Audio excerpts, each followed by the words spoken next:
Hey guys, hello, నమస్తే, వనకం, welcome to big boss టీల్స్. నిన్న జరిగిన కంటెండర్స్ టాస్క్లో ఎన్ని తప్పులు ఎన్ని రైట్లు ఉన్నాయని మీకేమనిపించిందో కామెంట్ సెక్షన్లో చెప్పండి. ఈ వీడియో చివరి వరకు చూడండి. నచ్చితే లైక్ చేయండి, షేర్ చేయండి, సబ్స్క్రైబ్ చేయండి.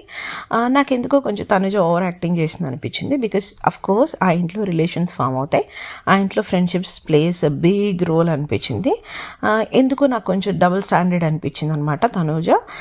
ఎందుకు అనేది నేను చెప్తాను. బికాస్ ఆ ముందు రోజు గేమ్లో అఫ్ కోర్స్ 100% రీతు భరణి గారిని ఎలిమినేట్ చేయడం తప్పు అనిపించింది. బికాజ్ ఆ గేమే అప్లై చేసుకోవడం, so there is no way మధ్యలో స్టాప్ అనేది ఇట్ డింట్ మేక్ సెన్స్ అనమాట. But at the end of the day సంచాలకి ఏదంటే అదే ఫైనల్ తుది నిర్ణయం అంటారు కదా. So let's go with that. కానీ అన్యాయం జరిగింది ఇమ్మాన్యుయల్కి, అన్యాయం జరిగింది భరణి గారికి.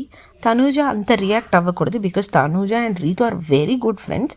సో నీకు ఒక ఫ్రెండ్తో ప్రాబ్లం ఉన్నప్పుడు నువ్వు తప్పు చేసావు, యూ డిడ్ రాంగ్. భరణి గారి విషయంలో ఎందుకు చేసావు, ఇమ్మాన్యుయల్ విషయంలో ఎందుకు చేసావు అని రీజనింగ్ తెలుసుకొని తన తప్పుని కరెక్ట్ చేసే వాళ్ళు ఫ్రెండ్ అవుతారు. కానీ ఛాన్స్ దొరికింది కదా అని బురద చల్లేవాళ్ళు కాదు అని నాకు అనిపించింది. అండ్ తనుజ అది చేయలేదు. నేను నా అమ్మాయి ఏడుస్తుందని తెలిసినా ఈ అమ్మాయి వెళ్ళలేదు.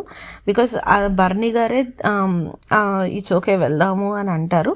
సో తను ఎందుకు అలా చేయలేదు అనిపించింది. బికాజ్ వాళ్ళ ముగ్గురు తనకి క్లోజ్, వాళ్ళ ముగ్గురు ఫ్రెండ్సే.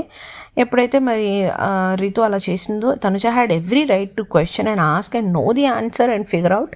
ఏదైతే నేను డిమాండ్ చేశాడో అదే పని తనుజ కూడా చేసి ఉండొచ్చు. She didn't do it and she carried forward to the next task అనమాట. సో నాకు అది కొంచెం డబుల్ స్టాండర్డ్ అనిపించింది. మీకేమనిపించిందో కామెంట్ సెక్షన్లో చెప్పండి. ఈ వీడియో నచ్చితే లైక్ చేయండి, షేర్ చేయండి, సబ్స్క్రైబ్ చేయండి. బాయ్.